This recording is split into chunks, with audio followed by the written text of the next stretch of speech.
Another day, another awesome movie. Today we're jumping into Lost Season 1, where a bunch of people end up stranded on a weird island after a plane crash. There's a lot of mystery and surprises ahead, so sit back, relax, and let me walk you through everything that's going on. The mysterious first episode of Lost begins with Jack opening his eyes and finding himself lying in a dense jungle.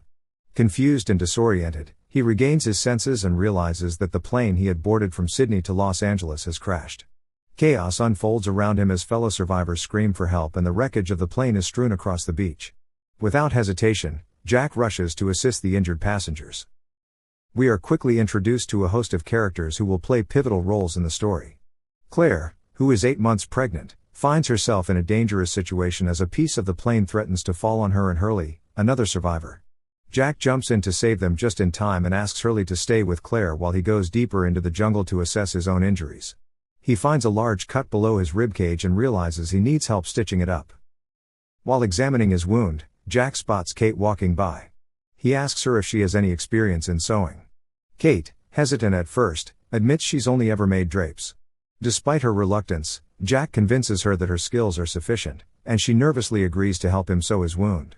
This moment begins to reveal the depth of their characters: Jack, ever the leader, and Kate, tough but with a hidden vulnerability.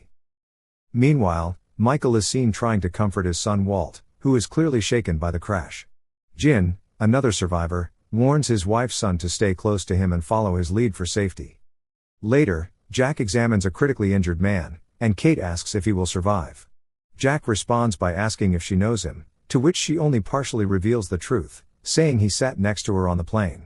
In reality, the man is an officer who was escorting Kate, as she was handcuffed and being transported back to Los Angeles. Jack and Kate discuss the crash, and she confesses that she was conscious the entire time and saw the plane's tail section break off mid-air. Jack notes that neither the front nor the tail sections are on the beach, which means the survivors they see now were seated in the middle section of the plane. Jack concludes that they need to find the cockpit, as it might contain the plane's transceiver, which could be their best chance of signaling for rescue. Kate agrees to join him on this mission, and they set off, hoping to find answers amidst the wreckage. As night falls, the survivors are startled by eerie sounds coming from the jungle. Strange rustling and unnatural noises fill the air, creating a palpable sense of fear and uncertainty. No one can imagine what kind of creature might be lurking in the shadows, but the tension is thick, and everyone is on edge. The following day, Jack, Kate, and Charlie venture into the jungle in search of the cockpit. After a challenging trek, they finally discover it, and to their surprise, one of the pilots is still alive. The pilot informs Jack that it has been 16 hours since the crash, and their radio had gone down 6 hours before that. They had attempted to turn back toward Fiji but were knocked 1,000 miles off course by turbulence. The grim reality sets in: if anyone is searching for them, they are looking in the wrong place. The group finds the transceiver, but before they can celebrate, they hear a terrifying noise from outside the plane. The sound grows louder and more menacing, sending waves of panic through the group. Suddenly, the unseen force grabs the pilot and drags him away, his blood splattering across the cockpit windows. Jack, Kate, and Charlie race back to the beach, desperate to escape the unknown predator. Once back in the relative safety of the beach, the survivors try to regroup and make sense of what just happened. As Charlie stumbles through the jungle, he spots the gruesome sight of the pilot's dead body hanging from the top of a tree. The island's mysteries grow deeper, leaving the survivors with more questions than answers. The second episode picks up with Jack, Kate, and Charlie returning to the beach, transceiver in hand. Charlie is eager to know if it's working, but Jack irritably tells him that it's not. Charlie confesses to Kate that he feels like a coward, claiming that every trek needs one. Kate reassures him that he is not a coward, but Charlie's internal conflict becomes more apparent as the episode progresses. A flashback to the plane reveals that Charlie was struggling with his drug addiction just before the crash. An air hostess had become suspicious of his behavior and notified the flight crew. Fearing he would be caught, Charlie locked himself in the airplane bathroom, determined to take one last hit. Just a minute! His actions in this flashback explain his erratic behavior on the island and his personal demons. Back on the beach, Shannon is sunbathing, seemingly unconcerned about the situation. Her brother, Boone, tries to get her to help organize the clothes, but she refuses, insisting that help will arrive soon. This tension between the siblings is a recurring theme, as Shannon's passive attitude clashes with Boone's desire to contribute. My brother, Boone. Meanwhile, Michael searches for his son, Walt, who has wandered off into the jungle in search of his dog, Vincent. Walt finds a pair of handcuffs on the ground, but before he can investigate further, Michael catches up to him and leads him back to the beach. Listen to me, I mean what I said, you understand? As tensions rise among the survivors, a fight breaks out between Saeed and Sawyer. Sawyer accuses Saeed of being the prisoner who was being transported on the plane, based on the handcuffs found by Walt. Jack steps in to break up the fight, but Kate remains silent, not revealing that she was the one actually handcuffed. In an attempt to change the subject, Kate informs the group that they have found the transceiver, but it's not working. Saeed offers to take a look at it, as he has some technical skills. After some time, he manages to get the transceiver partially working, but they need to find higher ground to send a signal. Seeing if we can get the signal from high ground. How high? Kate volunteers to join Saeed on the hike to higher ground, despite Jack's warnings about the mysterious creature that killed the pilot. As they prepare for the journey, Shannon insists on joining them, eager to prove her worth to Boone. Charlie, Boone, and Sawyer also tag along. As the group climbs the mountain, tensions flare again between Saeed and Sawyer over when to use the transceiver.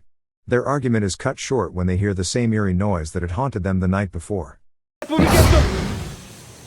Everyone panics, but Sawyer stands his ground, pulling out a gun and firing at the source of the noise. To everyone's surprise, a polar bear emerges from the jungle, collapsing at Sawyer's feet. The group is left stunned, wondering how a polar bear could have ended up on a tropical island. The mysteries of the island continue to deepen, and suspicion grows among the survivors as they question each other's motives and backgrounds. At the top of the mountain, Saeed turns on the transceiver and picks up a signal. However, the signal is distorted by interference. Another transmission is being broadcast from somewhere nearby.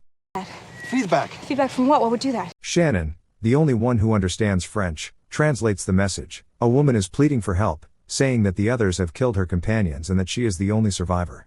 Saeed calculates that the message has been playing for 16 years, leaving the group to wonder just how long the island's secrets have been buried. The third episode of Lost begins with the survivors of the plane crash sorting through the luggage scattered across the beach. Jack, ever the leader, tends to the injured U.S. Marshal, who is in bad shape after the crash. As the Marshal drifts in and out of consciousness, he manages to warn Jack about a mysterious she who is dangerous and not to be trusted. Suspicious, Jack searches through the Marshal's pockets and finds mugshots of Kate, revealing her identity as a fugitive.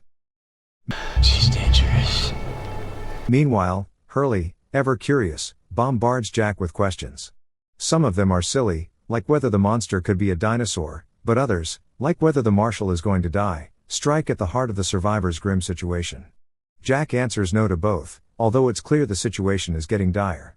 As Jack is distracted, Hurley inadvertently sees the mugshots of Kate and realizes she's the fugitive the Marshal was transporting. Up on the high ground, Saeed decides it's safer for the group to set up camp rather than continue traveling through the jungle in the dark, where they risk running into the monster. Though they now know about the mysterious Frenchwoman's distress message, the group decides to keep this information from the rest of the survivors to avoid panic. As they prepare to sleep, Boone tries to take the handgun and ammo from Kate, sparking an argument over who should keep the weapon. The group eventually decides that Kate is the most trustworthy and capable person to hold onto the gun, even though her past as a fugitive remains a secret for most of them. In a flashback, we see Kate in rural Australia, where she is caught sleeping in a sheep pen by a farmer. He offers her food and a place to stay in exchange for work on his farm. Kate, under the alias Annie, tells him that she is a Canadian backpacker, carefully concealing her real identity. The farmer, appearing kind-hearted, offers her room and board, giving Kate a temporary sense of safety. What's your name?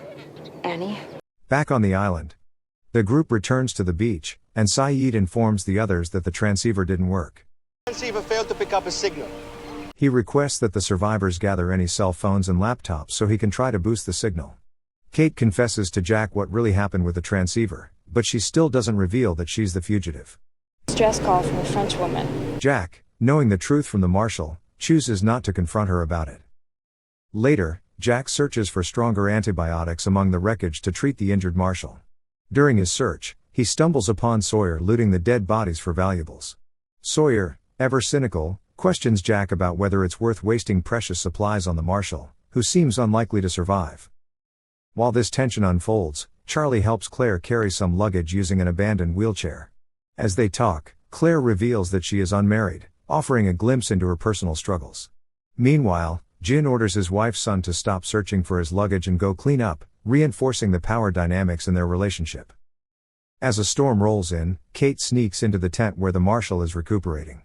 The marshal suddenly wakes up and tries to strangle her, but Jack intervenes and saves her. The marshal then passes out, and Jack admits that his injuries are too severe for him to survive. Kate, clearly affected, asks Jack if they can end the marshal's suffering. Jack refuses, saying he won't kill the man, and also reveals that he has seen Kate's mugshots, acknowledging her secret without directly confronting her. Can't you put him out of his misery? I saw your mugshot, Kate. In another flashback, we see the farmer offering to drive Kate to the train station after discovering her true identity. He claims to understand her desire for a fresh start and offers her some sympathy.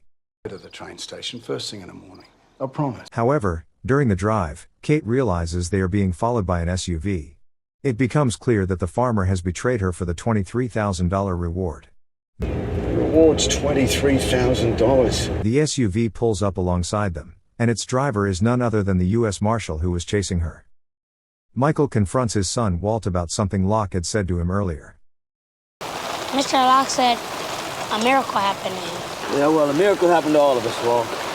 We survived the plane crash. Despite Walt's offer, Locke, Michael forbids him from spending more time with the mysterious man. As the storm intensifies, the marshal's condition worsens, and his agonized screams echo across the beach.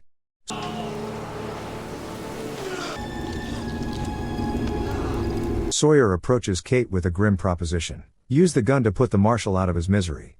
Sawyer, ever the pragmatist, believes it's the merciful thing to do. As Jack tends to the marshal, he tries to pry more information from him about Kate's crime. The marshal, however, asks to speak with Kate alone, knowing his time is running out. What did she do? I want to talk to her. Back in the flashback, Kate causes the car to veer off the road, crashing into a ditch. The car catches fire, but she pulls the farmer to safety, sacrificing her chance to escape in the process. Despite his betrayal, Kate's compassionate nature surfaces, adding complexity to her character. On the island, the marshal, now near death, pleads with Kate to end his suffering. Hurley rushes to Jack, warning him that Kate has the gun. Yeah, but she's got that gun. Jack sprints toward the tent, only to see Kate emerging a few seconds before a gunshot rings out. Sawyer comes out of the tent, believing he did the right thing, only to learn that he missed the vital shot, leaving the marshal to slowly suffocate from a collapsed lung. The situation grows more harrowing as the marshal's suffering continues. Finally, the screams stop, and Jack walks out of the tent, drenched in sweat. The next morning, Locke, who has been crafting a whistle throughout the episode, uses it to call Vincent, Walt's dog, and returns him to Michael. In the closing scene, Kate approaches Jack, offering to tell him the truth about her past. Jack, in an act of quiet compassion, tells her he doesn't care.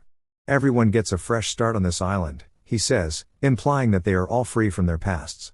The scene shifts to a montage of the survivors, showing Jin watching over son, Boone handing Shannon her sunglasses, and Michael reuniting with Walt. The episode ends with this sense of tentative community forming, even as the island's secrets loom larger. The fourth episode of Lost begins with a flashback of Locke just moments after the plane crash of Oceanic 815. Locke, previously paralyzed from the waist down, wakes up and wiggles his toes in disbelief, realizing that he can move his legs again. This seemingly miraculous recovery stuns him, setting the tone for Locke's mysterious connection with the island.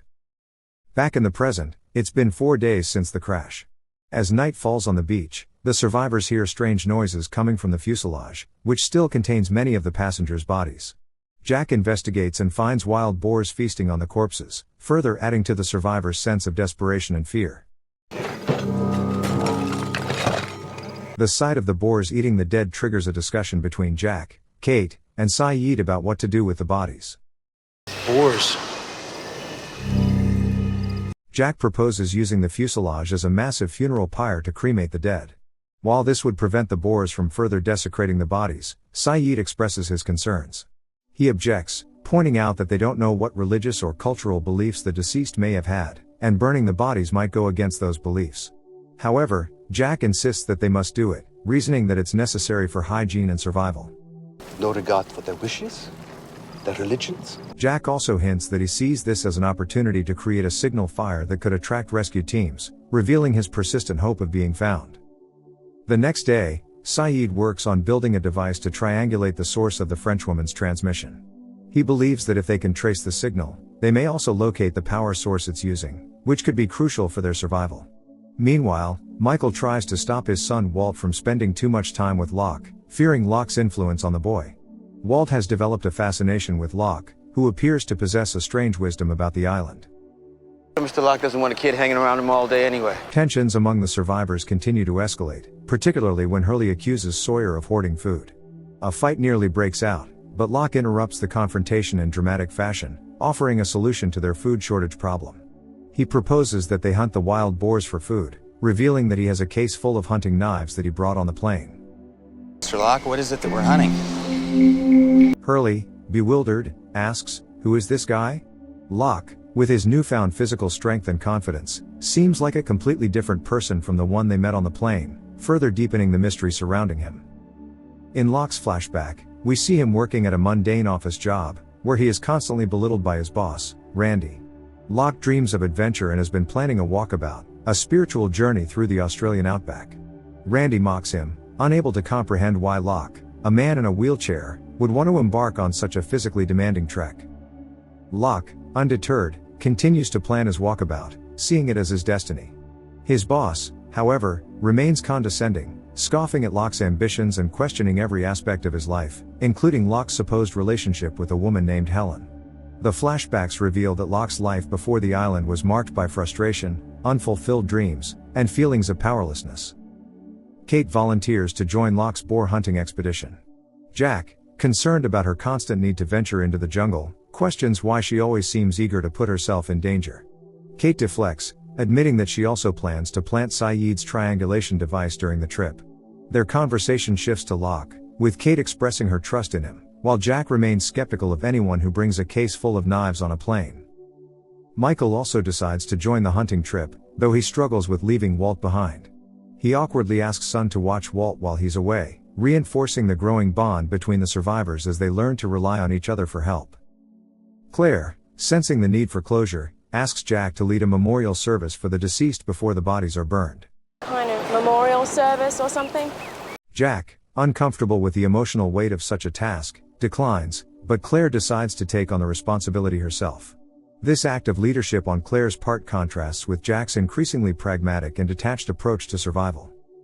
Meanwhile, Shannon, Boone's sister, dismisses the gravity of their situation, claiming that she can catch fish easily. She convinces Charlie to help her, using her charm to manipulate him into gathering food for her. Charlie, despite his struggles with drug addiction, agrees, showing that he's willing to go to great lengths for the approval of others. Boone, worried about Rose, a fellow survivor who has been sitting alone since the crash, asks Jack to check on her.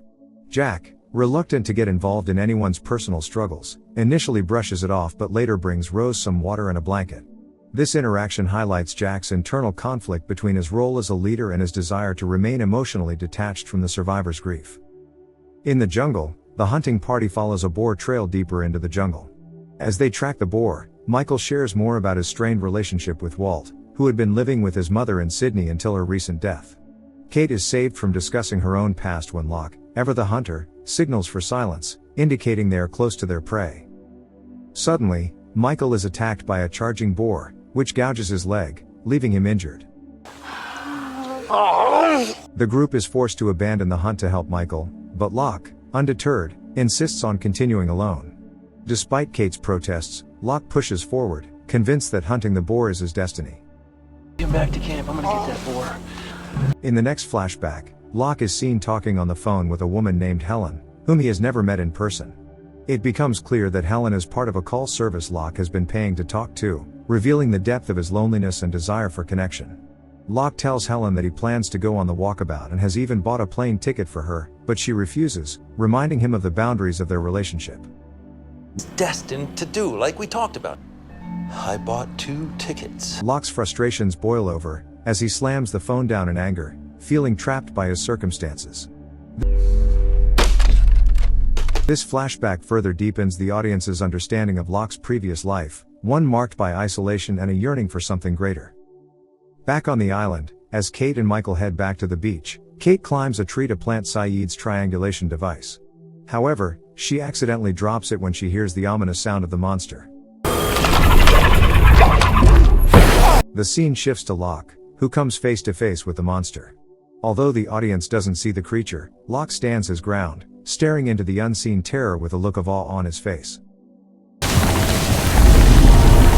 Meanwhile, Claire prepares for the memorial service by collecting personal items from the bodies, including wallets, which she plans to use in a tribute to the deceased.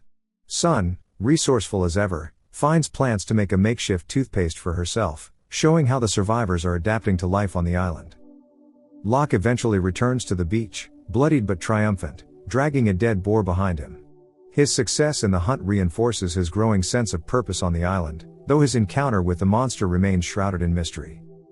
At the memorial service, Claire takes on the role of leader, while Jack chooses to sit alone, still haunted by his own personal demons. In a poignant moment, Rose tells Jack that her husband, who was seated in the tail section of the plane, is still alive, offering a glimmer of hope amidst the growing despair. As the episode ends, Locke watches from a distance as the survivors burn the fuselage and the bodies of the dead. His wheelchair, now obsolete, is consumed by the flames, symbolizing the profound transformation Locke has undergone since arriving on the island. The image of the wheelchair burning in the fire serves as a powerful metaphor for Locke's rebirth and the mysterious destiny that seems to be unfolding around him. Look at me! Hey, I'm talking to you! Look at me, Jack.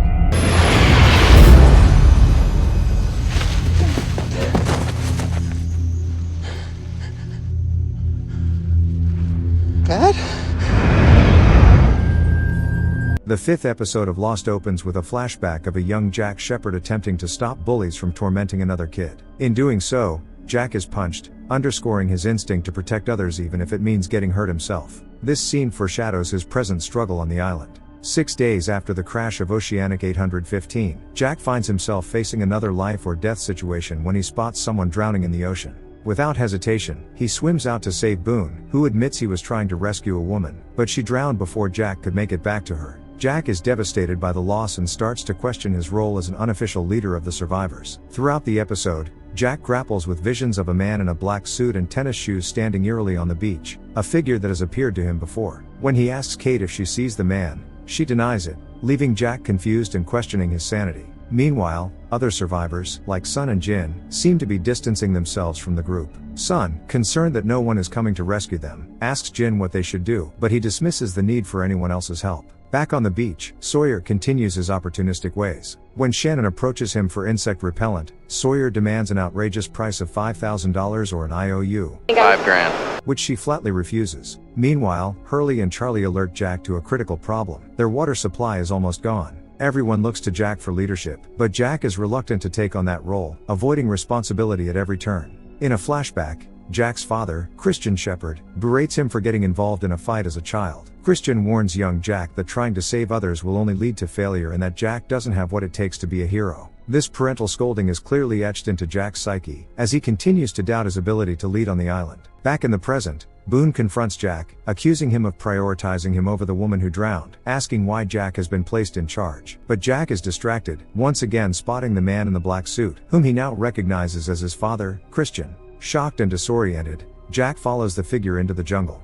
The episode then flashes back to Jack's life in Australia, where his mother, Margot, informs him that Christian has gone missing after losing his job, which Margot blames on Jack. She urges Jack to go to Australia to bring his father home. Determined to understand the mystery of his father's appearance on the island, Jack ventures deeper into the jungle. At one point, he nearly falls off a cliff but is saved by Locke, who offers Jack some philosophical insights about the island. Locke compares Jack's visions to the White Rabbit in Alice in Wonderland. The White Rabbit.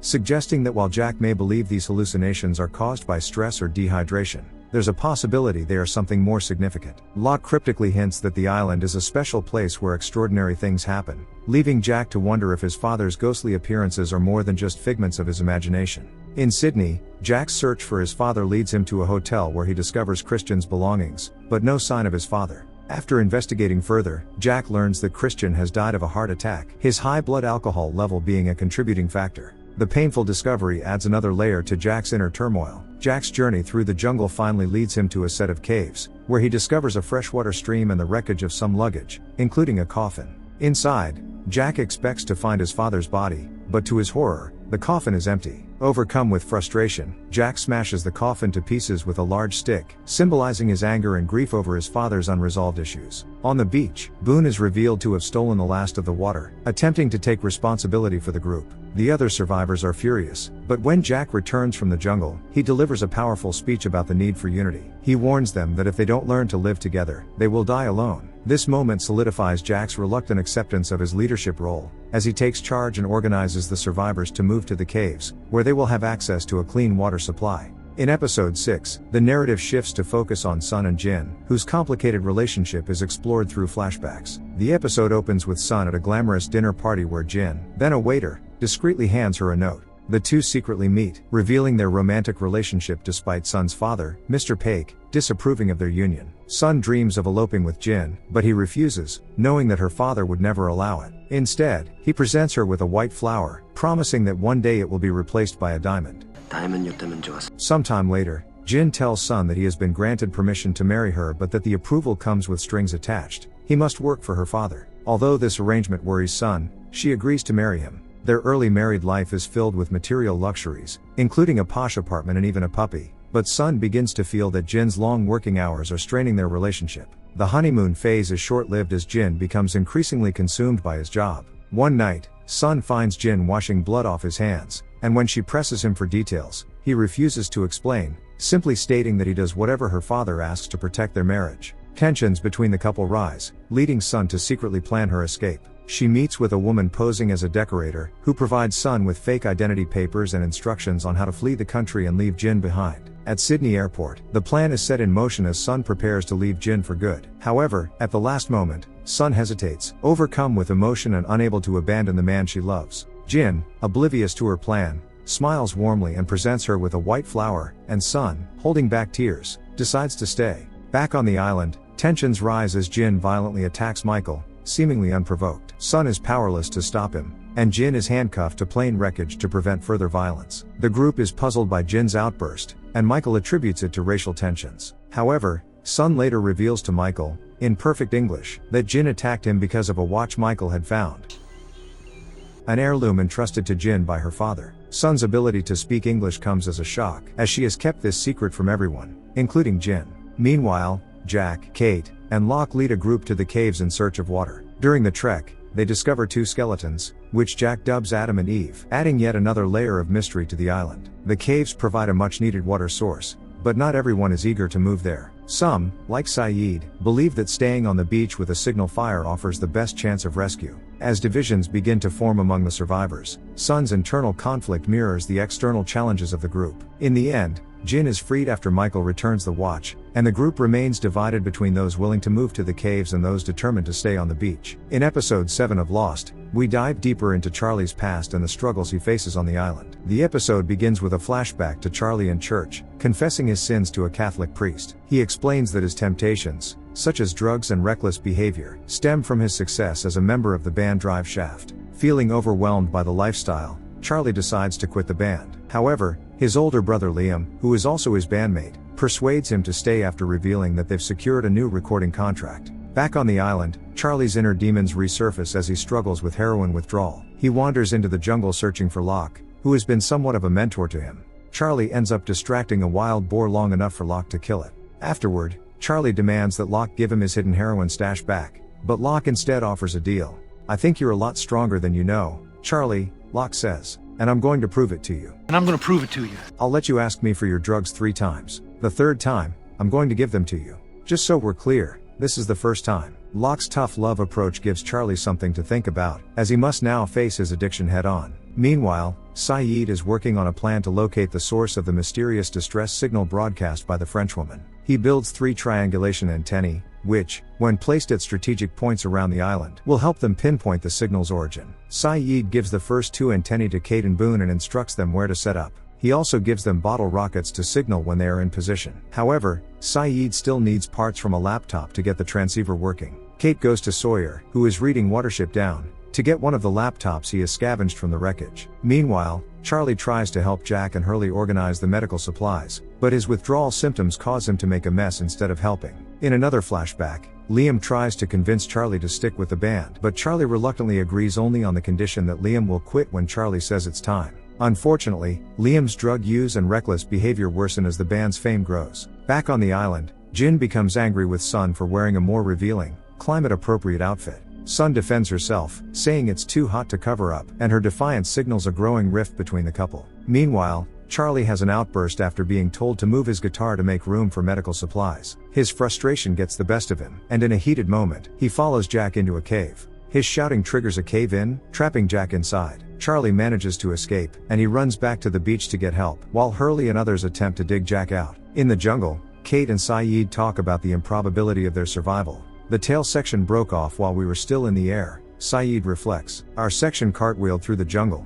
and yet we escaped with nothing but a few scrapes. How do you explain that? Blind, dumb luck? Blind dumb luck?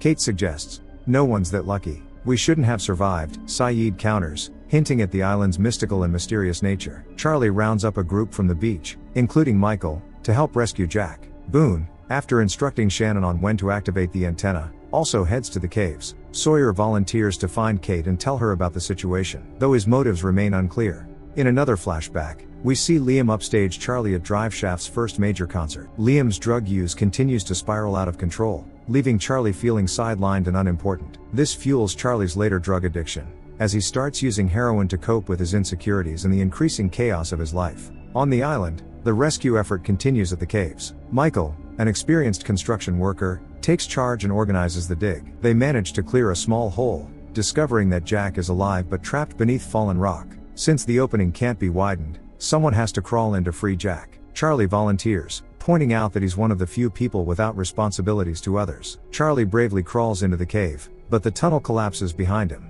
trapping him inside. Another flashback shows Charlie visiting Liam at his home in Sydney. Now clean and sober, Liam has a wife and young daughter and has left the rock and roll lifestyle behind. He tries to convince Charlie to check into rehab, but Charlie, still angry and blaming Liam for his drug problems, refuses and storms off. Back in the cave, Jack realizes that Charlie is going through heroin withdrawal. He expresses concern for Charlie, but Charlie, feeling useless and ashamed, responds, "Yeah, you think I'm useless, and a junkie to boot." You thinking I'm useless and a junkie to... Jack reassures him, "Useless? You're not useless. That took a lot of guts getting in here and trying to rescue me. I won't forget that." As the oxygen in the cave runs low, Charlie notices a moth flying toward a small hole in the cave roof. Realizing that there must be an opening, he begins to dig through the debris and eventually creates a hole large enough for both him and Jack to escape. Back outside, the group celebrates Charlie's heroism, and Jack makes a point of praising his bravery in front of everyone. Elsewhere, Sayid manages to triangulate the signal using the transceiver,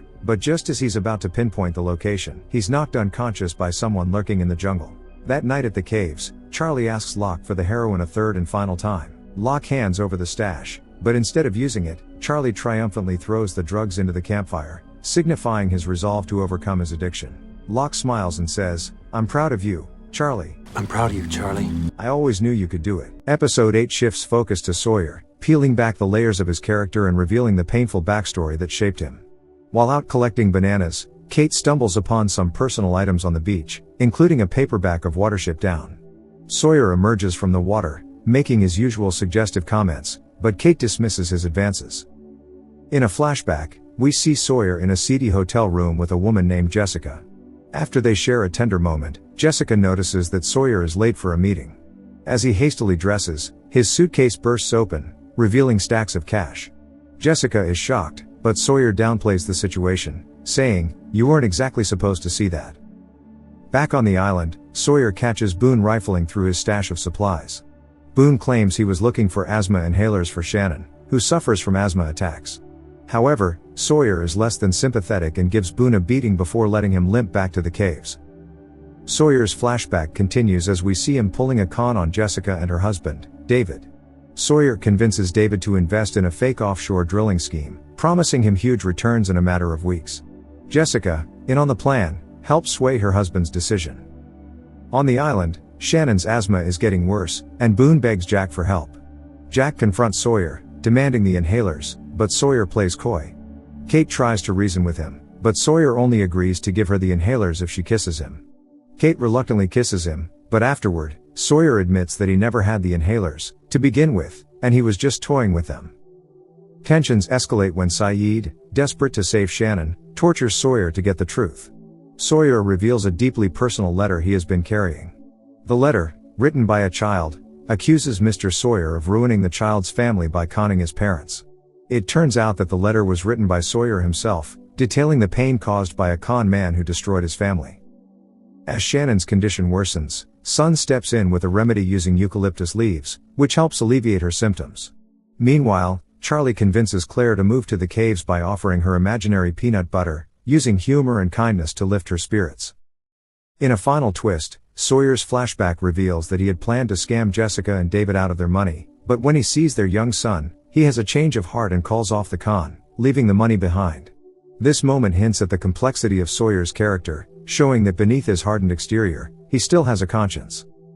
Saeed, feeling guilt over torturing Sawyer, decides to leave the camp and explore the island alone, seeking redemption for his actions.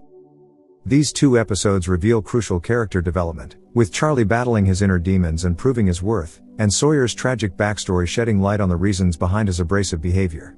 Each character's journey deepens the intrigue and emotional stakes on the island. In episode 9 of Lost, we find Saeed sitting alone on the beach, looking at a photo of a woman named Nadia. As he reflects on his past, he notices something unusual sticking out of the sand, a buried metal cable. Intrigued, he follows the cable from the beach and into the jungle. Meanwhile, back at the beach camp, Jack is busy changing Sawyer's bandages. Despite their tense history, they exchange some banter about Sawyer's previous torture and his feelings of isolation from the rest of the group. As they finish, Jack finds Kate staring out over the beach, clearly worried about Saeed, who has been missing for 2 days. Jack reassures her, reminding her that Saeed is a trained soldier and capable of handling himself. Deeper in the jungle, Saeed continues to follow the mysterious cable. He comes across a tripwire but skillfully steps over it, only to trigger a snare that hoists him into the air. Night falls, and while he's suspended, a mysterious figure cuts him down, but Saeed is too groggy to recognize who it is before passing out. Back at the caves, the survivors are dealing with everyday tensions. Jack tends to a minor medical issue, listening as the other survivors argue over trivial matters. Hurley suggests that everyone is too stressed, and they need to relax. However, Jack reminds him that survival is their top priority, and things could be much worse. Saeed wakes up the next day, tied to a bed in a rundown shack, being questioned in both English and French by his captor. When he claims to know nothing about Alex, his captor, a woman, tortures him using a generator. Saeed's mind flashes back to his time as a torturer in the Iraqi Republican Guard. We learn that Saeed once interrogated a suspected terrorist mastermind and had an opportunity for a promotion to the intelligence division. During this time, he recognizes a woman being led to a cell. It's Nadia, the woman in the photo he's been carrying. Meanwhile, at the caves, Locke and a man named Ethan return from a hunting trip, bringing supplies. Walt, Michael's son, asks Locke if he can join them next time, but Michael forbids it. Elsewhere, Hurley discovers something surprising in a suitcase he's sorting through, but the focus shifts back to Saeed, who is still being tortured in the shack. His captor repeatedly asks about Alex, but Saeed insists he knows nothing. He explains that he was on the Oceanic 815 flight and found the cable while looking for the source of a distress signal.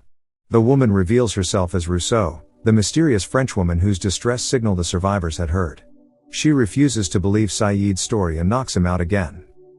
Saeed wakes up to find himself once more tied up, but now he notices Rousseau's name stenciled on a jacket. Rousseau starts to open up, revealing more about the island.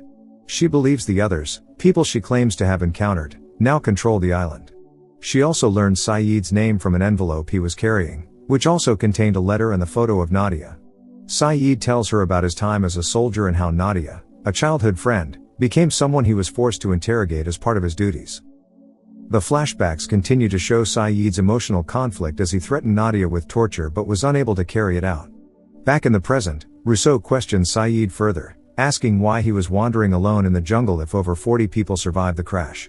Saeed admits that he left because he was ashamed of what he had done in the past.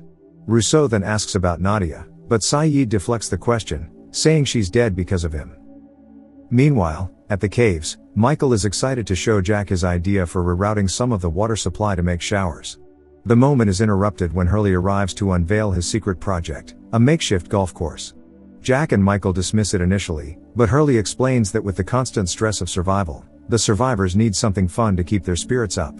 Back in the shack, Rousseau shows Saeed a broken music box that her late husband Robert gave her. Saeed offers to fix it in exchange for more information, but she injects him with a sedative before he can make any progress. Saeed dreams of his time with Nadia in Iraq, where she tried to convince him he was not a torturer but a good person. At the beach, word of Hurley's golf course spreads, and several survivors come to check it out, including Kate, Boone, and Shannon. As people join in the game, some tensions are temporarily relieved. Meanwhile, Saeed, still in the shack, wakes up and fixes the music box for Rousseau. In return, she shares more about her time on the island, explaining how her science team ran aground after their ship's instruments malfunctioned. She reveals that the others were responsible for the deaths of her crew, and she now believes they're responsible for much of the island's danger. Rousseau's story adds more mystery as she describes hearing whispers in the jungle, suggesting that there are unseen people or entities lurking nearby. Saeed tries to convince her that she's been alone for too long and that her mind may be playing tricks on her. In another flashback, Saeed is ordered to execute Nadia for her refusal to cooperate, but instead, he frees her, risking his life. He fakes an injury to make it appear as though she escaped by stealing his gun. In the present, Saeed escapes Rousseau's shack by using a screwdriver to free himself. He takes some of her maps and flees, but in his haste, he leaves behind Nadia's photograph. As Saeed makes his way through the jungle, he encounters Rousseau again. She points a gun at him, but when Saeed attempts to shoot back, he finds that the firing pin has been removed. Rousseau explains that she did the same thing to her husband, Robert, when he became sick. She claims that the others infected her crew, forcing her to kill them to prevent them from being rescued and spreading the sickness. Saeed denies being sick, and Rousseau lets him go, warning him to be careful of the other survivors. As he departs, he asks one final question: who is Alex? Rousseau reveals that Alex was her child. Back at the golf course, the game draws a crowd, and even Sawyer shows up, though the survivors remain wary of him. On a more serious note, Saeed returns to the camp, injured and shaken, warning Jack that they are not alone on the island. As Hurley arrives with the flight manifest, he delivers even more troubling news. One of the survivors isn't listed on the manifest and wasn't on the plane. In the jungle, Charlie and Claire are talking when Ethan Rom, the mysterious figure not on the manifest, suddenly appears, staring intently at Claire. In episode 10, Claire wakes up in a panic after a disturbing dream in which she hears a baby crying and encounters Locke reading tarot cards with strange symbols. As the dream progresses, Claire finds herself following the sounds of the baby deeper into the jungle, only to find a blood-stained crib. Just as the tension peaks, she wakes up screaming in the caves, her hands bloody from digging into her own palms during the nightmare. Back in a flashback, Claire confirms her suspicions of pregnancy with a home test. While her boyfriend, Thomas, is initially supportive, the situation quickly deteriorates as Thomas starts to distance himself, ultimately abandoning Claire when he feels the weight of responsibility closing in. At the beach, Jack and Kate discuss Claire, who is nearing the end of her pregnancy. Meanwhile, Charlie continues to try to comfort her with humor and stories, but his feelings for her are becoming more evident, and Claire, though appreciative, remains distant. In another flashback, Claire visits a psychic named Richard Malkin, who initially refuses to complete her reading but later becomes obsessed with her and the fate of her child. He repeatedly warns her that it is essential for her to raise the baby herself, as danger surrounds it if anyone else takes on that responsibility. Back in the present, Claire suffers another terrifying episode where she believes she's being attacked. Jack suspects it's a hallucination brought on by stress and the impending birth, but Claire remains convinced something is wrong. Hurley suggests taking a census of the survivors, citing that no one really knows who everyone is, including him, as most people only know him by his nickname. As Claire walks back to the beach, Charlie accompanies her, trying to convince her to stay, but when her contractions start, things quickly escalate. He rushes off to find Jack, leaving Claire alone in the jungle. In a flashback, Claire decides to give her baby up for adoption. But after a series of eerie coincidences, including Penn's refusing to work when she tries to sign the adoption papers, she returns to Malkin, who convinces her to take a specific flight to Los Angeles. She later realizes that he somehow knew the plane would crash. At the episode's climax, Claire is left questioning her fate, her child's safety, and Malkin's strange premonitions. Meanwhile, Saeed returns to the beach with a chilling warning that they are not alone. Just as Hurley uncovers a disturbing fact about one of the survivors, Ethan Rom was not on the manifest and may pose a significant threat. In the final moments, Ethan confronts Claire and Charlie in the jungle, his intentions unclear, but the intensity of his stare suggests something ominous is about to unfold. In the moments following Hurley's revelation that Ethan Rom, the helpful Canadian survivor, was never on the flight manifest, tension mounts among the survivors. Jack and Locke immediately realize the gravity of the situation. Ethan had last been seen with Claire and Charlie, and now both are missing. Without wasting a moment, they rush into the jungle. They find Claire's belongings scattered on the ground, evidence of a struggle, and tracks that suggest both she and Charlie were abducted. Jack, puzzled, wonders how one man could carry two people, but Locke raises a more pertinent question: why were they taken? While Jack's instinct is to continue chasing after the tracks, Locke, ever the methodical thinker, suggests returning to the caves to gather supplies and organize a search party.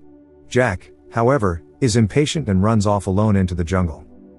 As Jack presses deeper into the jungle, the show flashes back to a moment in his life before the island, back when he was a surgeon. He is performing CPR on a woman in an operating room, but his efforts are futile as she flatlines. His father, Jack Shephard, is also present and tells Jack to call it to accept the patient's death. Jack, emotionally charged, refuses and demands that Christian do it himself. Meanwhile, back at the caves, Locke gathers supplies for the search.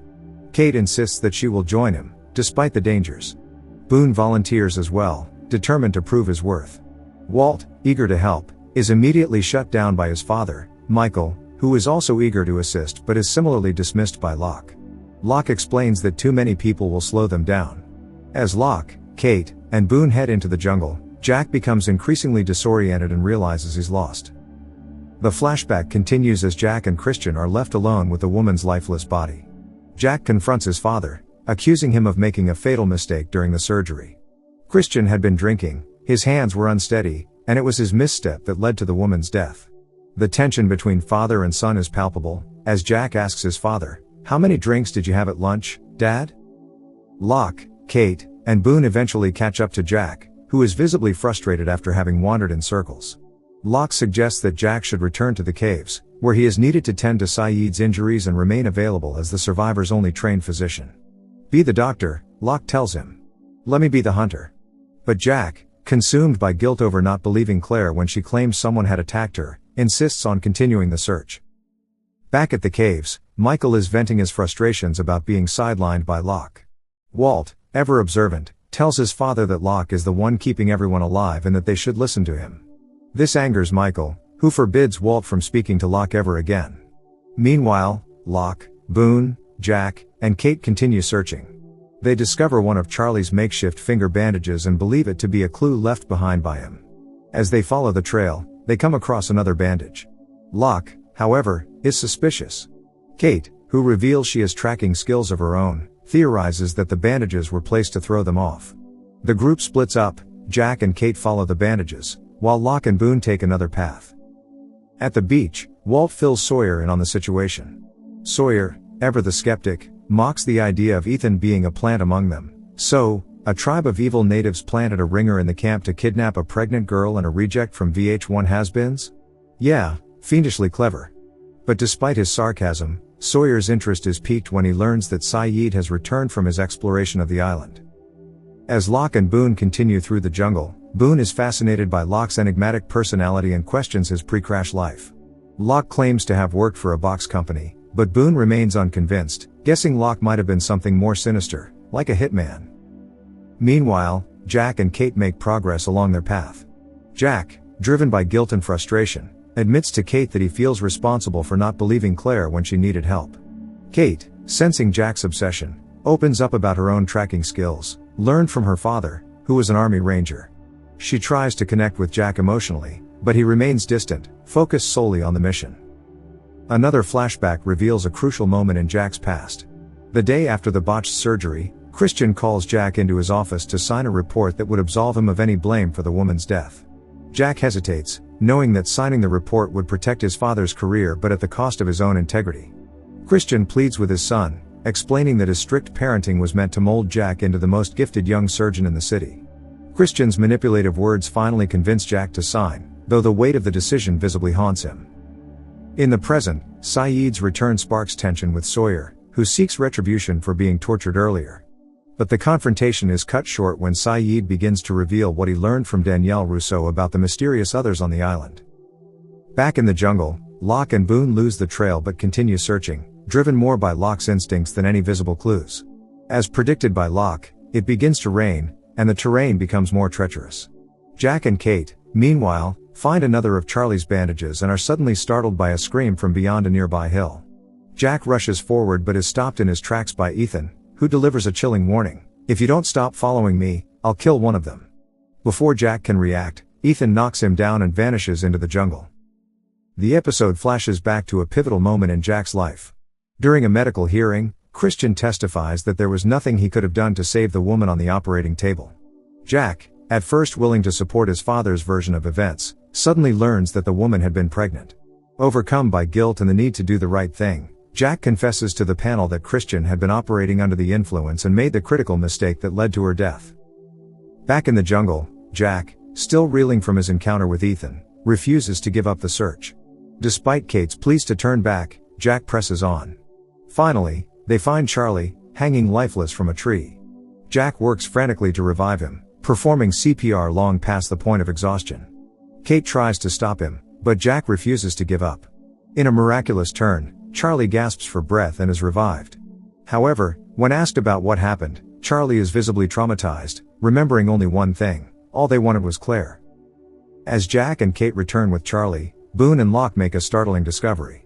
While following what they believe to be the trail, Boone's flashlight strikes something buried in the ground, something metal. They clear the area, revealing a large, mysterious structure hidden beneath the jungle floor. Boone, shocked, asks, "What is that?" Locke, with a knowing glint in his eye, replies, "That's what we're going to find out." Kate ventures into the jungle, gathering fruit, when she hears a rustling noise. Fearing it could be one of the others or a creature lurking in the jungle, she is relieved to discover it's only Sawyer, who has been shadowing her. The two continue on their way back to the caves but stumble upon a hidden lagoon.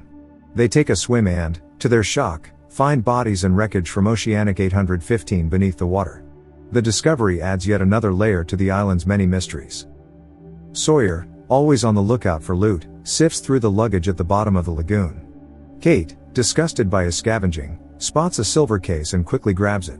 When Sawyer questions her, she claims it's hers, but he sees through the lie. An intrigued Sawyer decides to take the case for himself. Back on the beach, the survivors face a new threat: a sudden change in the tides. The rising waters threaten to flood the wreckage of the fuselage and wash away their camp. Jack and Saeed lead the survivors in a race against time to save what they can and relocate the camp further up the beach. As they work, Jack asks Saeed about Danielle Rousseau, the Frenchwoman he encountered. Jack wants to find her to learn more about the others, but Saeed dismisses her as crazy. At the beach, Saeed presents Shannon with a gift: a pair of shoes he scavenged from the plane wreckage, a token of appreciation for her help translating Rousseau's notes. The interaction between them is tender, filled with unspoken feelings, and Boone watches from a distance, simmering with jealousy. Hurley, noticing Boone's distraction, approaches him and questions why his and Locke's recent boar hunts haven't yielded any meat. Boone's face betrays guilt before his attention drifts back to Shannon and Saeed. Flashbacks reveal Boone at a tennis club with a woman named Nicole, who seems to be his girlfriend. Their date is interrupted when Boone receives a frantic call from Shannon. On the other end, Shannon is sobbing and pleading for Boone's help, telling him she's in Sydney and in trouble. A man's aggressive voice interrupts the call, prompting Boone to promise to fly to Australia and rescue her. Back on the island, Boone confronts Saeed, ordering him to stay away from Shannon. Saeed remains unbothered by Boone's aggression. Their interaction is cut short when Locke arrives, calling Boone away to investigate the hatch they found in the jungle.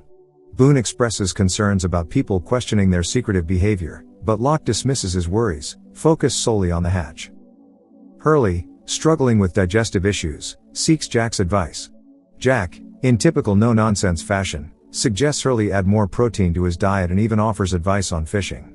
Hurley, reluctant to approach Jin for help, mentions that Jin still holds a grudge after Hurley rejected his offer of sea urchin. Meanwhile, Kate shows Jack a small herb garden son has been cultivating. As they work, Kate speculates that Locke may have stopped sharing the boar meat, keeping it for himself. Boone grows increasingly frustrated with their lack of progress on the hatch and confronts Locke. Locke, however, is unperturbed and instead shares a story about Michelangelo's dedication to sculpting David, comparing their task to Michelangelo's patience. Boone's impatience clashes with Locke's calm, calculated approach. Flashbacks reveal Boone arriving at Shannon's house in Sydney.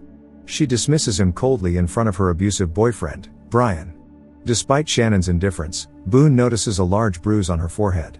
His protective instincts kick in, and Boone attempts to involve the police, but they dismiss his concerns, insisting that without physical evidence or a statement from Shannon, there's nothing they can do. Boone, desperate, offers Brian $25,000 to leave Shannon, but Brian demands double. Back on the island, Boone's frustration with Locke reaches its peak. He insists on telling Shannon about the hatch. In response, Locke knocks Boone out, ties him up, and smears a strange paste on his head wound. Locke leaves Boone with a knife, telling him that he'll be able to free himself when properly motivated. Hurley's attempt at fishing ends comically when he steps on an urchin and desperately asks Jin to pee on his foot to ease the pain. Jin, laughing, refuses, leaving Hurley to manage on his own. In the jungle, Saeed uses a makeshift compass, but Locke approaches him and hands him a real one, claiming he no longer needs it. Boone, still tied up, hears Shannon's screams in the distance, accompanied by the ominous sounds of the monster. Motivated by fear, Boone finally frees himself and finds Shannon tied to a tree. As they hide from the looming creature, the tension mounts, and Boone's protective instincts take over. Flashbacks reveal Boone confronting Brian and Shannon, only to discover that Shannon had set him up, manipulating him to get the money. Boone, heartbroken and humiliated, realizes that Shannon has played this trick on him before, driven by her resentment towards Boone's family for cutting her out of her inheritance. Despite their dysfunctional relationship, Boone and Shannon share a brief moment of passion, complicating their already fraught dynamic. On the island, Boone finds Shannon's body near a creek after escaping the monster. Overcome with rage and grief, he returns to the beach and confronts Locke, accusing him of causing Shannon's death. Locke, however, remains calm, pointing out that Boone is unharmed and there's no blood on him. To Boone's astonishment, he turns around to see Shannon alive and well, talking to Saeed. Boone realizes that the paste Locke applied was a hallucinogen, designed to make him confront his emotions. Locke, sensing Boone's turmoil, encourages him to let go of his attachment to Shannon.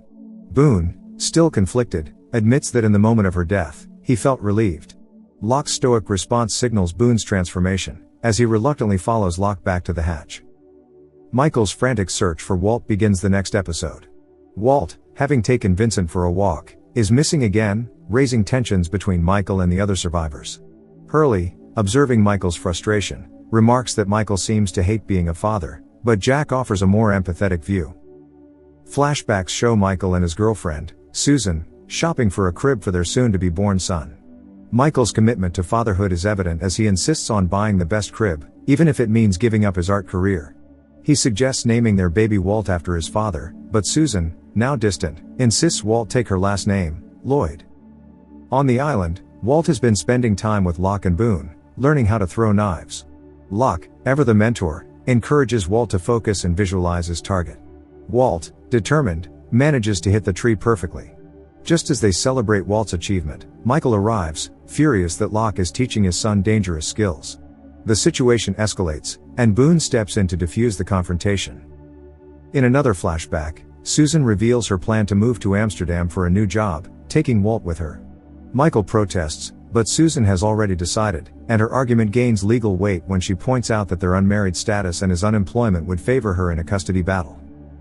Back on the island, Sun notices Michael's emotional distress and offers him a compassionate ear. He opens up about his fear of being unable to connect with Walt. This emotional revelation, combined with his frustrations, fuels Michael's determination to build a raft and escape the island, whether or not the other survivors help him. As Michael and Walt work on scavenging materials for the raft, Walt grows increasingly distant. Their fragile bond is tested when Walt accuses Michael of not truly caring about him, fueling their already strained relationship. In a fit of anger, Michael burns Walt's comic book, leaving the boy devastated. Meanwhile, flashbacks reveal Susan's sudden illness and death, leading her partner, Brian, to ask Michael to take custody of Walt. Brian's reluctance to be a father becomes evident, and Michael begins to suspect that Walt may possess unusual abilities, as Brian describes him as different. Back in the present, Michael and Locke form an uneasy alliance as they search for Walt, who has wandered off into the jungle again. Their search culminates in a tense encounter with a polar bear, which corners Walt in a bamboo thicket. In a desperate act of bravery, Michael and Locke work together to rescue Walt, finally managing to fend off the bear. As father and son embrace, Michael realizes the depth of his love for Walt, and their relationship begins to heal. Locke, now more respected by Michael, nods in acknowledgement as they both recognize each other's roles in Walt's life. Back at camp, the survivors continue to deal with their various tensions and unresolved issues. Charlie, unable to resist temptation, reads Claire's diary and discovers a crucial clue about her disappearance. He rushes to share this information with Jack and Saeed, revealing that Claire had written about a mysterious black rock, the same landmark mentioned by Rousseau. As the episode draws to a close, Locke and Boone search for Vincent, only to be interrupted by the sudden appearance of a disheveled and confused Claire, stumbling out of the jungle, leaving everyone in shock. The 15th episode of Lost opens with Charlie awakening to see Locke carrying the unconscious Claire to Jack. Claire regains consciousness but is panicked, not recognizing Jack, Charlie, or any of the other survivors. The last thing she remembers is being on the flight from Sydney, which shocks her when she learns from the others that it's been over a month since the crash. Jack tries to catch her up on everything that's happened since the plane went down. From a distance, Jin and Sun watch the scene, with Jin asking if Claire and the baby will be okay. Sun reassures him that everything will be fine. Boone and Locke discuss Claire's sudden reappearance and speculate on how she could have escaped from Ethan, who had kidnapped her, and how she might have contracted amnesia. Meanwhile, Charlie tries to comfort Claire by giving her back her diary and showing her where she has been sleeping. When Claire asks if they are friends, Charlie responds, "Yes, we are," trying to bridge the gap created by her lost memory. In a flashback, we see Charlie with his friend Tommy, both of them indulging in heroin. Tommy pressures Charlie to make money for their next fix and points him toward a girl named Lucy, who has a wealthy father. Charlie, reluctantly following Tommy's lead, starts chatting with Lucy, playing up his status as a rock star to win her over. Back on the island, Jack, Locke, Saeed, and Charlie discuss Claire's condition and the likelihood of her memory returning. Saeed is skeptical about her escape from Ethan, believing that the amnesia might not be coincidental. In contrast, Jack is more open to Claire's story. Charlie, troubled by everything, walks through the jungle with Jin, venting about how Jin's lack of English makes him lucky to avoid everyone's problems. This light conversation is interrupted when Ethan appears and knocks Jin unconscious with a slingshot. Ethan then grabs Charlie by the neck and threatens to kill a survivor every day unless Claire is returned to him. He chillingly promises Charlie that he'll kill him last. Charlie reports Ethan's threat to Jack and Locke, immediately suggesting they hunt Ethan down and kill him. While Jack agrees, Locke is more cautious, suggesting they focus on defense instead of risking a dangerous confrontation. The two argue over whether or not to inform the rest of the survivors, with Locke's survival instincts clashing with Jack's desire to protect the group. At the caves, Sun cares for Jin's wounds and expresses her desire to ask the other survivors for help. However, Jin is angry, blaming the group for his injury. Meanwhile, Claire is visibly uneasy, feeling the tension around her as the other survivors avoid her. Charlie lies to her, telling her there's nothing to worry about, although he knows there's a lot happening behind the scenes. The episode flashes back to Charlie's budding relationship with Lucy. Charlie finds himself in her home, surrounded by valuable items, including a cigarette case once owned by Winston Churchill. Lucy's father invites Charlie to dinner, and they bond over their shared love for music. Charlie confesses that his band, Drive Shaft, is on hiatus, likely finished after the birth of his brother's daughter. Afterward, Charlie informs Tommy that he's been offered a job selling copiers for Lucy's father. Tommy, furious that Charlie is abandoning their plan to steal from Lucy, warns him that he'll need money for heroin soon, especially if he expects to function at his new job. On the island, Kate suggests using the guns from the marshal's case for defense, but Jack is hesitant, worrying that the untrained survivors will be more likely to hurt each other than protect anyone. Locke sets up 4 booby traps around the camp and assigns night shifts to the survivors, including Boone, despite Saeed's reservations. As the tension mounts, Charlie approaches Jack and suggests moving Claire somewhere safer, revealing his lingering guilt over her initial kidnapping. Jack reassures him, saying they won't let anything happen to her this time. In another flashback, Charlie prepares for his first day of work, but he's visibly struggling with withdrawal symptoms. Lucy notices something is off but assumes he's just nervous. Desperate for a fix, Charlie steals Churchill's cigarette case, but Lucy insists on driving him to work, much to his discomfort. That night on the island, Boone falls asleep during his shift, and the next morning, he is awakened by the sound of one of Locke's booby traps being triggered. He rushes to investigate but finds it was only Vincent, the dog. However, the peace is short-lived when the group hears screams and discovers Scott's mutilated body. Kate grimly notes that Scott's neck, arms, and fingers have been broken. Locke speculates that Ethan came from the ocean to carry out his threat. Hurley organizes a memorial for Scott, but the atmosphere is tense. Claire finally learns from Shannon why everyone has been avoiding her, and she confronts Charlie, upset that he lied to her. Charlie admits that he was only trying to protect her, but Claire coldly tells him she can take care of herself. Charlie's flashback continues as he shows up for his first day of work, but his withdrawal gets the better of him, and he vomits on one of the copiers. Lucy is understandably horrified, and when she learns that Charlie stole the cigarette case, she calls him a liar. Heartbroken, she tells him that she understands why he stole from her, but she doesn't understand why he even pretended to care. On the island, Jack decides it's time to use the guns. He shares his plan with Locke and recruits Saeed to help. Their goal is to use Claire as bait to lure Ethan out, much to Charlie's dismay. Claire, however, insists she can make her own decisions and agrees to the plan. Charlie asks to be involved, but Locke questions his experience with guns. Charlie stays silent. At Locke's suggestion, Jack recruits Sawyer for the mission, despite Sawyer's unpredictable nature. Kate wants to join, but Jack is reluctant since they're out of guns. Sawyer, however, hands her a gun, claiming that 5 is better than 4. Saeed instructs the group to capture Ethan alive to interrogate him and hopefully gather information. The group sets their trap in the jungle, with Claire standing as bait. Ethan appears and starts chasing her, but Jack tackles him, and they engage in a brutal fight. Jack gains the upper hand as Locke, Saeed, and Sawyer surround Ethan with their guns drawn. But before they can proceed, Charlie shoots Ethan 6 times, killing him. Jack confronts Charlie the next day, asking why he did it.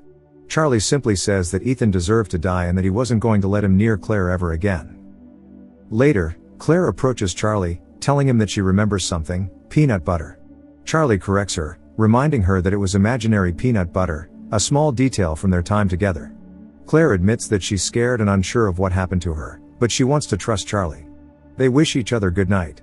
The next episode delves into Sawyer's backstory, starting with a flashback to his childhood. A young James Ford is woken up by his mother, who hurriedly hides him under the bed as his father pounds on the door. James watches in terror as his father kills his mother and then himself, an event that will haunt him for the rest of his life. On the island, Sawyer wakes up to find a boar rummaging through his tent. He chases it off but is left without his tarp. In the jungle, he hears mysterious whispers, including the ominous phrase, "It'll come back around." Later, Sawyer shares the strange encounter with Saeed, who seems amused but also slightly intrigued. In a flashback, Sawyer is approached by an old associate, Hibbs, who tells him about a man named Frank Duckett, living in Australia. Hibbs claims that Duckett is the conman responsible for the events that led to Sawyer's parents' deaths, stirring Sawyer's desire for revenge. Back on the island, Kate returns the gun she borrowed to Jack. Jack informs her that all the guns are accounted for except for Sawyer's, and he's reluctant to retrieve it. Just saying good morning. Can you move your hand back and forth like that? I don't know. Oh, man. Well, maybe I can help. So she abandoned this place? Meanwhile, Claire, who is slowly regaining her memories, asks Charlie to go for a walk, but he declines, still traumatized by Ethan's death. Sawyer's quest for vengeance continues in flashbacks as he tracks down Duckett, determined to kill him. After initially hesitating, Sawyer finally confronts Duckett, but in a tragic twist, he realizes he's killed the wrong man, a realization that shatters him. On the island, Locke offers Sawyer some philosophical comfort, suggesting that the boar might represent a larger karmic balance. Sawyer ultimately decides to let the boar go, signaling a moment of personal growth. The episode ends with Sawyer returning the gun to Jack, leaving both men to reflect on the unresolved connections to their pasts. In flashbacks, Jin's life takes a dark turn when he begins working for Sun's father, Mr. Paik, who promotes him to special assistant. Initially, Jin believes his duties will be mundane, but Mr. Paik soon orders him to deliver a threatening message to a high-ranking Korean government official who has refused to reverse his decision to close one of Mr. Paik's factories. Jin carries out the task, but when the official does not comply, Mr. Paik sends him back with a hitman to ensure the message is more forcefully delivered. Terrified by the idea of someone being killed, Jin takes matters into his own hands, violently beating the official in front of his family to prevent the murder. The experience leaves Jin emotionally shattered, but he dodges Sun's questions about what happened and breaks down in front of the bathroom mirror. The toll of his work weighs heavily on him, but his father advises him to finish his final job in Los Angeles and then start a new life in America with Sun. 그리고 Back on the island, tensions flare as Saeed and Shannon grow closer while working on the raft. Saeed, concerned about their budding relationship, seeks Boone's approval. However, Boone warns him that Shannon is using him, sparking Shannon's anger. Despite Boone's warnings, Locke advises Shannon to follow her happiness and ignore Boone, which leads her to stay with Saeed. Meanwhile, the raft is mysteriously burned, and the survivors are quick to accuse Jin. Sun stuns everyone by revealing that she can speak English and defends Jin's innocence. Locke, suspecting foul play, suggests that the mysterious others are behind the arson. They've attacked us! After calming the mob, Locke privately confronts Walt, who he realizes is the true culprit. Locke promises to keep Walt's secret. Don't worry, I'm not gonna tell. Maybe a smaller piece. Be negative. Kinda cute. And Jin ultimately helps Michael begin work on a new raft, showing a sense of unity amid the chaos. Hurley's past is explored in flashbacks, revealing that his life took an unexpected turn when he won the lottery using the numbers 4, 8, 15, 16, 23, and 42. While his newfound wealth seemed like a blessing, Hurley's life quickly spiraled into a series of bizarre misfortunes, starting with his grandfather's sudden death and his mother's new house burning down. After seeking out Leonard, a fellow patient from the Santa Rosa Mental Health Institute where he first heard the numbers, Hurley becomes convinced that the numbers are cursed. Leonard directs Hurley to a man named Sam Toomey in Australia, but when Hurley arrives, he learns from Toomey's widow, Martha, that Sam took his own life after experiencing a similar streak of bad luck following his use of the numbers. Despite Martha's disbelief in the curse, There's no curse. Hurley remains convinced that the numbers are responsible for his woes. On the island, Hurley's obsession with the numbers grows when he discovers them etched into one of Danielle Rousseau's maps. Determined to find answers, Hurley ventures into the jungle to confront Rousseau. Jack, Saeed, and Charlie, concerned by Hurley's erratic behavior, follow him. When they finally reach Rousseau, she admits that she does not know the meaning of the numbers but agrees that they are cursed, as her science team crashed on the island while investigating a transmission that repeated the numbers over and over. Meanwhile, at the beach, Locke asks Claire to help him build a wooden object, which is revealed to be a crib for her baby. The episode closes with a haunting revelation. The numbers are etched into the side of the hatch that Locke and Boone have been trying to open. In Locke's flashbacks, we learn about his troubled past. His mother, Emily Locke, suddenly reappears in his life, claiming that he was immaculately conceived. At the time, Locke was working in a discount store, demonstrating the children's game Mousetrap to a young boy and explaining how he used to play it with his brother. After a mysterious woman watches him from a distance, Locke chases her down, only to learn that she is his birth mother. I'm your mother. Curious about his biological father, Locke hires a private investigator, who reveals that Emily has a history of schizophrenia and that his father, Anthony Cooper, might not want to be found. Despite this, Locke insists on meeting him, and when he does, Cooper warmly welcomes Locke into his life, claiming he never knew Locke was born. The two quickly bond, with Cooper even taking Locke hunting. However, things take a dark turn when Locke discovers that Cooper's kidneys are failing. Locke, eager to prove his loyalty, volunteers to donate one of his kidneys, believing it is meant to be. But after the surgery, Locke wakes up to find that Cooper has abandoned him. His mother confirms his worst fear. Cooper had conned him into giving up his kidney. Heartbroken, Locke tries to confront his father but is turned away at the gates of Cooper's estate, left feeling betrayed and devastated. Is she okay? Where's Jack? I'm not ready for this. The father that I want to be.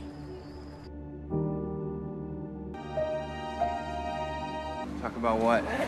On the island, Sawyer suffers from severe headaches, but he refuses to tell Kate about his condition. Sun's herbal remedies and aspirin fail to help him, so Kate turns to Jack for assistance. Although Jack initially refuses to help, claiming that Sawyer will only repay him with a snide remark, he eventually agrees to examine him. After an awkward conversation in which Jack asks Sawyer about his sexual history and past STDs, Jack diagnoses Sawyer with hyperopia, farsightedness, and Saeed constructs a pair of glasses for him using two mismatched pairs. Meanwhile, Locke and Boone continue their efforts to open the hatch. They build a trebuchet to break the glass on the metal door, but it fails, and Locke becomes increasingly frustrated. To make matters worse, Locke begins losing feeling in his legs, a terrifying reminder of the paralysis he once experienced before the crash. He hides his condition from Boone, even going so far as to burn his feet with hot coals to test his numbness. One night, Locke has a vision in which he sees a small aircraft crashing into the jungle, followed by a bloodied Boone and the phrase "Teresa falls up the stairs." Teresa falls down the stairs. Teresa falls up the stairs. The vision includes Locke's mother pointing toward the plane and Locke finding himself back in a wheelchair. Startled by the vivid dream, Locke leads Boone to the location from his vision, where they find a crashed Nigerian plane perched on top of a cliff. Boone climbs into the plane and discovers Virgin Mary statues filled with heroin,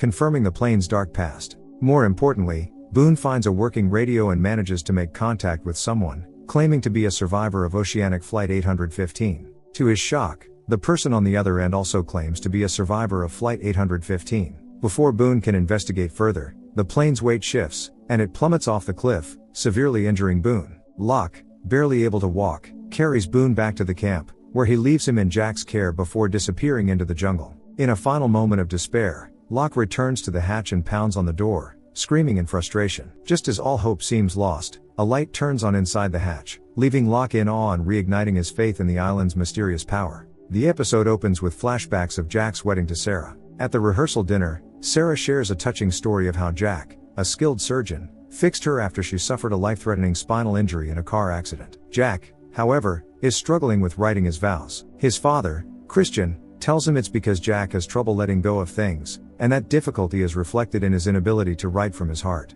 At the wedding, Jack finally tells Sarah that it was she who fixed him, creating a poignant moment of vulnerability between the two. Back on the island, Jack is frantically working to save Boone, who has been critically injured. Boone's condition is rapidly deteriorating, but Jack is determined to save him. Meanwhile, Claire goes into labor. With Jack preoccupied with Boone, Kate steps in to assist Claire, enlisting the help of Charlie and Jin to deliver the baby. Saeed and Shannon, unaware of Boone's worsening condition, are off on a date, basking in a rare moment of peace on the chaotic island. Boone needs a blood transfusion, and Jack, being a universal donor, volunteers his own blood. However, when the transfusion fails, Jack faces a devastating decision. He concludes that Boone's leg will need to be amputated to save him. As Jack prepares for the operation, Boone, sensing the inevitable, convinces Jack to let him go, sparing him the trauma of the surgery. As this emotional moment unfolds, Claire gives birth to a healthy baby boy, surrounded by Kate, Charlie, and Jin. Kate reassures the terrified Claire, who fears her baby will sense that she initially wanted to give him up for adoption. At the same time, Boone succumbs to his injuries and passes away.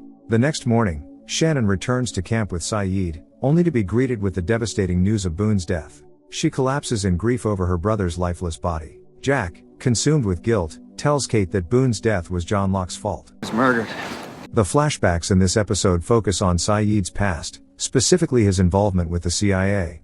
Saeed is handcuffed and led through Heathrow Airport, where he meets CIA agent Alyssa Cole and OSIS agent Robbie Hewitt.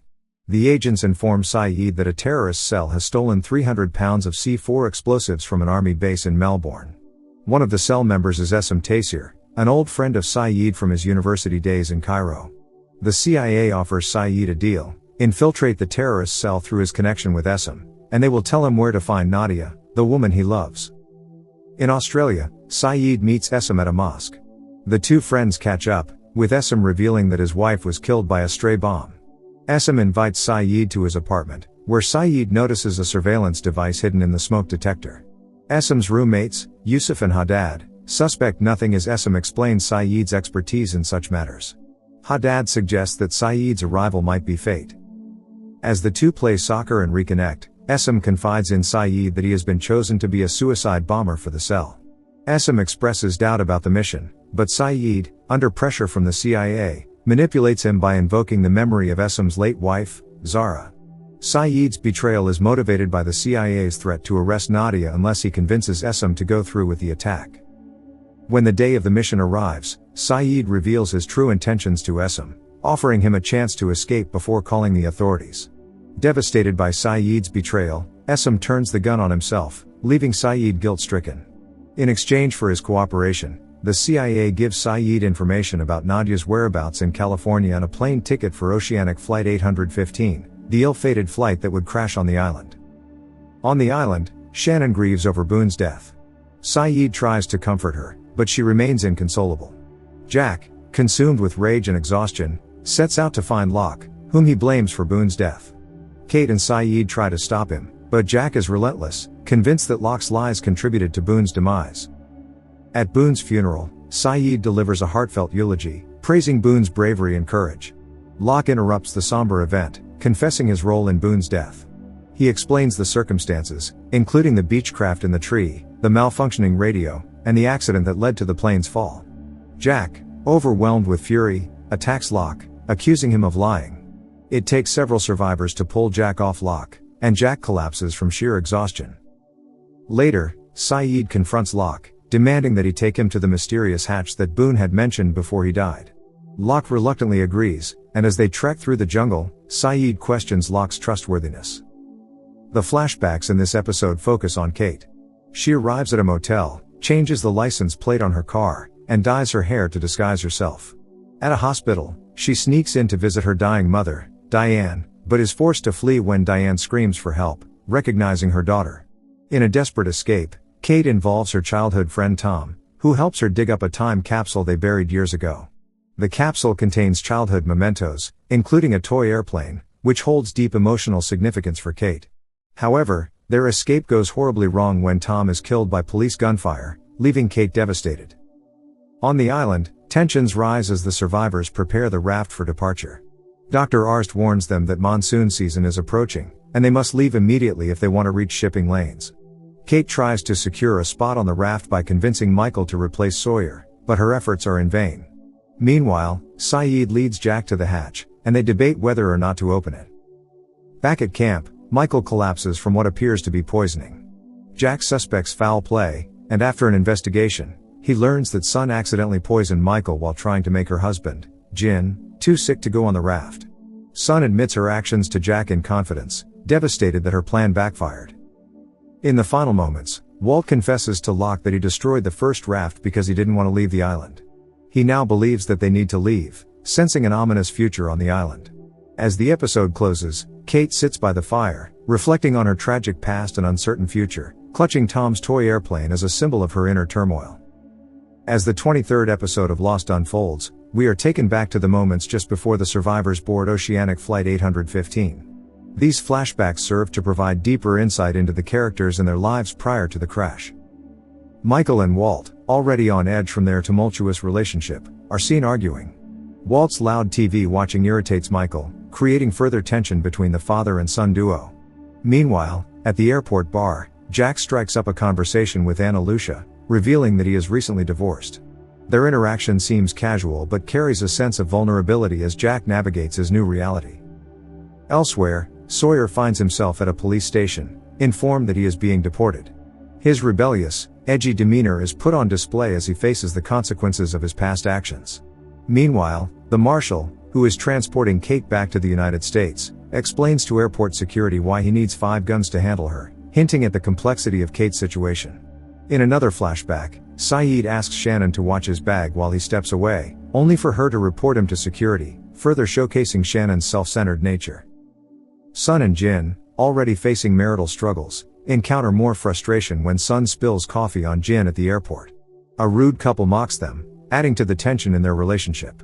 Jin's desire for control is highlighted when he interacts with a mysterious man who speaks Korean, revealing that he works for Mr. Paik. This encounter serves as a menacing reminder to Jin that his mission in Los Angeles is not optional, and failure could mean losing Sun forever. Back on the island, Danielle Rousseau arrives at the survivors' camp with a dire warning: the others are coming, and a pillar of black smoke is their signal. Faced with limited options, Jack proposes hiding everyone in the hatch. Rousseau informs them that they can open the hatch using dynamite from the Black Rock, an ominous location in what she calls dark territory. Arzt, a fellow survivor, insists on joining the expedition, claiming he knows how to handle dynamite. Before the group embarks on this dangerous mission, Sawyer shares a personal revelation with Jack. He tells Jack about his encounter with Christian, Jack's father, in Sydney. Jack, in a rare moment of vulnerability, gives Sawyer a gun just in case. As Jack, Kate, Hurley, Locke, Arzt, and Rousseau head into dark territory, the haunting sounds of the monster follow them. Eventually, they arrive at the Black Rock, revealed to be an ancient ship lodged in the jungle. Meanwhile, on the beach, preparations for the raft's launch are underway. The survivors say their emotional goodbyes, and Jin and Sun reconcile in a heartfelt moment. Charlie collects letters from those staying behind, and Sayid provides a radar device and flare gun, though it only has one flare. Walt leaves his dog Vincent with Shannon, believing the dog can help her mourn the recent death of Boone. With everything in place, the raft sets sail, carrying the hopes of those left behind. The flashbacks in this episode continue to flesh out the characters' pre-crash lives. Jin, after Sun spills coffee on him, heads to the airport bathroom to clean up. While there, he encounters a man who speaks Korean and reveals that he works for Mr. Paik, Jin's father-in-law. The man warns Jin that he must complete his mission, delivering a watch to a Los Angeles associate, or face losing son. Jin's fear and desperation are palpable, adding to the stakes of their already strained relationship. In another flashback, Saeed is released from airport security after Shannon's false accusation. Claire, in a brief on-island flashback, remembers her struggle with Rousseau, revealing a mysterious connection between the two women during Claire's captivity. Charlie's flashback shows his ongoing struggle with heroin addiction. At a hotel near the airport, he searches for his drugs while a girl from the previous night pressures him for a fix. Despite his promises to quit, Charlie can't let go of his last stash of heroin. His internal battle is evident, reflecting the same struggle he faces on the island. Michael's flashback depicts his frustration with his strained relationship with Walt. He calls his mother, offering to pay her to take care of Walt, clearly feeling overwhelmed by his parental responsibilities. However, when Walt overhears the conversation, it drives a wedge further between them. This tense dynamic continues to unfold on the island. Hurley's flashback adds a humorous touch. After waking up late for his flight due to a power outage, Hurley encounters a series of mishaps on his way to the airport. He rushes through the terminal, even buying a scooter to make it to the gate in time. Despite all odds, he manages to board the flight just before the doors close. Locke's flashback, on the other hand, showcases the indignities he faced as a paraplegic. Unable to board the plane with his wheelchair, he is carried by two attendants, highlighting the frustration he feels with his physical limitations. These moments, though brief, give a glimpse into the pain and challenges Locke faced before the crash. Back on the island, the survivors enter the Black Rock and retrieve the dynamite. Despite R's earlier claims of expertise, he mishandles one of the sticks, causing it to explode and killing him instantly. This gruesome incident leaves the group shaken but determined to continue their mission. Jack, Kate, and Locke carry the remaining dynamite back to the hatch. Along the way, they encounter the monster, a terrifying force that has haunted them since their arrival. Locke, ever curious about the island's mysteries, almost sacrifices himself to the monster, believing it to be part of his destiny. However, Jack and Kate manage to save him by using dynamite to drive the monster away. Locke later confesses to Jack that he believes the island is testing him. Meanwhile, Saeed and Charlie race to find Rousseau, who has kidnapped Claire's baby, Erin. Rousseau, still haunted by the loss of her own child, attempts to trade Erin for her missing daughter, Alex. Saeed and Charlie manage to retrieve Erin, reuniting him with Claire. This heart-wrenching subplot underscores the emotional toll the island's mysteries take on its inhabitants. As the episode nears its conclusion, Jack, Locke, and Hurley finally reach the hatch. Hurley notices the curse numbers engraved on the hatch's side and desperately tries to stop them from opening it. Despite his warnings, Locke lights the fuse, and the hatch is blown open, revealing a deep, dark tunnel leading into the unknown. Out on the raft, Michael, Sawyer, Jin, and Walt are initially optimistic about their chances of rescue. However, their hopes are dashed when a mysterious boat approaches. The men aboard the boat demand Walt, and in a shocking turn of events, they kidnap him. Sawyer is shot during the struggle, and the raft is destroyed by an explosive device. As the episode ends, the